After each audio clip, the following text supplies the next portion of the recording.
ಇದು ನಮ್ಮ ಸಾಗರದಲ್ಲಿರುವ ಶ್ರೀ ಶಂಭುಲಿಂಗೇಶ್ವರ ದೇವಸ್ಥಾನ ಮಂಕಾಳೆಯಲ್ಲಿದೆ. ಸುಮಾರು ಇಲ್ಲಿ ಸಾಗರದ ಪೇಟೆಯಿಂದ 3 ಕಿಲೋಮೀಟರ್ ದೂರದಲ್ಲಿರುವಂತಹ ಶ್ರೀ ಶಂಭುಲಿಂಗೇಶ್ವರ ದೇವಸ್ಥಾನ ಇಂದು ಮಹಾಶಿವರಾತ್ರಿಯ ಪ್ರಯುಕ್ತ ಲೈಸಗರ್ K15 ಕ್ಯಾಮ್ರಾ ಇಂದು ಶಂಭುಲಿಂಗೇಶ್ವರ ದೇವಸ್ಥಾನಕ್ಕೆ ಹೋಗಿತ್ತು. ಹಾಗೆ ಎಲ್ಲರಿಗೂ ಶಿವರಾತ್ರಿ ಹಬ್ಬದ ಶುಭಾಶಯಗಳನ್ನು ಕೋರ್ತಾ ಶ್ರೀ ಶಂಭುಲಿಂಗೇಶ್ವರ ದರ್ಶನ ಮಾಡಿ, ಹಾಗೂ ತುಂಬ ಹಳೆಯ ದೇವಸ್ಥಾನ, 800 ವರ್ಷಗಳ ಕಾಲದ ಹಳೆಯ ದೇವಸ್ಥಾನ ಅಂತ ಅಲ್ಲಿನವರು ಹೇಳ್ತಾರೆ. ಈಗ ಅದು ಹೊಸದಾಗಿ ಪ್ರತಿಷ್ಠಾಪನೆಯನ್ನು ಕೂಡ ಮಾಡಿದ್ದಾರೆ. ಅಲ್ಲಿನ ಊರ ಜನರು ಸೇರಿ ಅದಕ್ಕೊಂದು ಜೀರ್ಣೋದ್ಧಾರವನ್ನು ಮಾಡಿದ್ದಾರೆ. ಹಾಗೆ ಕತ್ತಲೆಯಲ್ಲಿ ಹೋದಾಗ ಅಷ್ಟು ಸುಂದರವಾಗಿ ಕಂಡಿಲ್ಲಾದರೂ ತುಂಬ ಸುಂದರವಾಗಿದೆ ದೇವಸ್ಥಾನ, ತುಂಬ ಅದ್ಭುತವಾಗಿದೆ.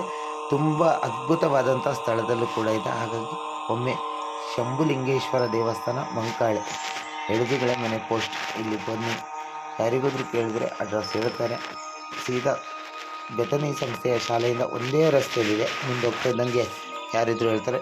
ಎಲ್ಲರಿಗೂ ಮತ್ತೊಮ್ಮೆ ಶ್ರೀ ಮಹಾಶಿವರಾತ್ರಿಯ ಹಬ್ಬದ ಶುಭಾಶಯಗಳನ್ನು ಕೋರ್ತಾ, ನಿಮಗೆ ದೇವರು ಕೂಡ ಆರೋಗ್ಯ, ಆಯುಷ್ಯ, ನೆಮ್ಮದಿಯನ್ನು, ಸುಖ, ಶಾಂತಿ ಕೊಡಲಿ ಅಂತ ನಾನು ನಿಮ್ಮಲ್ಲಿ ಈ ವಿಡಿಯೋದ ಮುಖಾಂತರ ಕೇಳ್ಕೊಳ್ತೀನಿ. ಹಾಗೆ ಹೆಚ್ಚೆಚ್ಚಾಗಿ ಭಕ್ತಾದಿಗಳು ಬನ್ನಿ ಅಂತ ಕೂಡ ಅಲ್ಲಿ ಹೇಳಿದ್ದಾರೆ. 6ನೇ ತಾರೀಕಿಗೆ ವಿಶೇಷ ಆದಂಥ ಜಾತ್ರಾ ಕಾರ್ಯಕ್ರಮ ಕೂಡ ಅಲ್ಲಿ ಜರುಗಲಿದೆ. 6ನೇ ತಾರೀಕಿಂದ 3 ದಿನಗಳ ಕಾಲ.